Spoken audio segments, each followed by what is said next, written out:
Uh, Fellow Amazonians, my dear people of the southern Cameroons, I should always like to say, the former UN Trust Territory of British Southern Cameroons. Liberation greetings. This is the voice of John Akuro. My apologies, I really don't have so much time to jump into my studio now to try to explain this thing, so I decided to do this audio. And I'd like us to share this audio as much as possible so our people really get the right information and don't get confused and overwhelmed about a few things. I like to say this. I've seen a flyer, a post moving around being some stuff from Mimi Mefo and Info.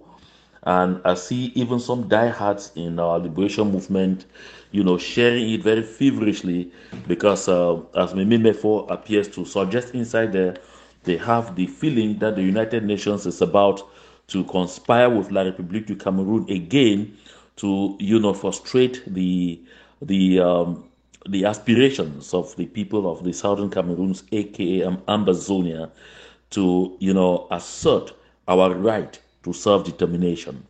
You see, on that post, Mimi Mefo says that the UN has applauded efforts by Cameroon and Nigeria towards implementing an ICJ decision that will conclude with clear demarcation of the boundaries between the two countries. And she moves further to say the UN was previously criticized for its role in the Anglophone crisis and that it is now involved in finalizing the borders, potentially complicating the Ambazonian claim. Folks, let me say this. When I take a quick read at this, I don't like to get a dig at colleagues in a profession. Mimi Mefo is a journalist, but I think for one thing, she needed to take time to settle down and get back to her analytical skills to be able to give people the appropriate information. If Mimi Mefo had been following the news, she will understand that what she is talking about is not just the implementation of an ICJ decision. It has been the implementation of the Green Tree Accord, the Green Tree Agreement that was entered into between the governments of Cameroon and the government of Nigeria. At the time, it was Olusegun Obasanjo who was president in Nigeria, and of course, Paul Biya has continued to be president in La République du Cameroon. And so you will understand that the demarcation of the boundaries between La République du Cameroun and Nigeria has been ongoing right from the time the Green Tree Accord or Agreement was entered into.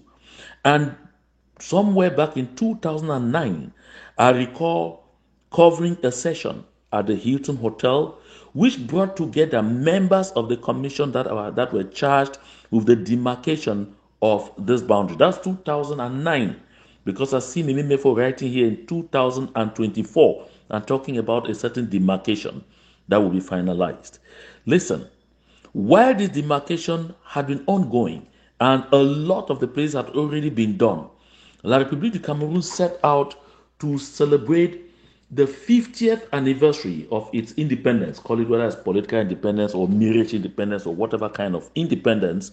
You will all recall that on that occasion, the Secretary General of the United Nations at the time, because Mr. Kofi Annan, who oversaw the Green Tree Agreement, his tenure ended in 2006. From 2007 to 2016 was Ban Ki-moon. And so in 2010, when La République du Cameroon was celebrating 50 years of its independence, Ban Ki-moon dispatched a delegation to Yaoundé. And this delegation came and handed to Mr. Paul Biya at the Unity Palace of La République du Cameroon two, framed maps, carefully framed. One of those framed maps was La République du Cameroun as it were at independence in 1961. And the other map was the map of the southern Cameroons as it were in 1961. That's La République du Cameroun at independence as it were on the 1st of January 1960, I beg your pardon, and that of the southern Cameroons as it were in 1961.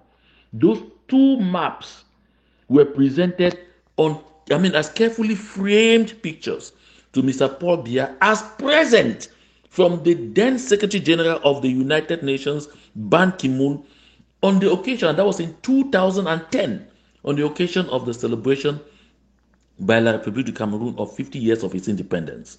So this should tell Mimi Mefo that the demarcation of these borders has got nothing to do with the territory of the southern Cameroons, because that presentation of those two maps was a clear reminder to the government of La République du Cameroon that, as a matter of fact, although you claim this entity is part of your territory, this is what we know it to be: the southern Cameroons. And again, and this is for the information of Mimi Mefo, the demarcation of those boundaries actually carved out the southern Cameroons once more. The southern Cameroons territory was again carved out, isolated, carved out. And if you find out, you will be informed that during this during this period of the demarcation of the boundaries between Nigeria, Cameroon, and then the isolation of the southern Cameroons, that is when it emerged to most southern Cameroonians that a good chunk of Bonaberi is actually in the territory of the southern Cameroons. I'm sure you should be aware of that. And that also the village of the colonial governor of La République du Cameroon in Bamenda, Lele Lafitte de Benchofo, is actually carved into the southern Cameroons from the other end. The boundary between the southern Cameroons, when it comes to the west region and the northern zone, it's not at Matazan. That part, that a lot of Kombu is in the southern Cameroons.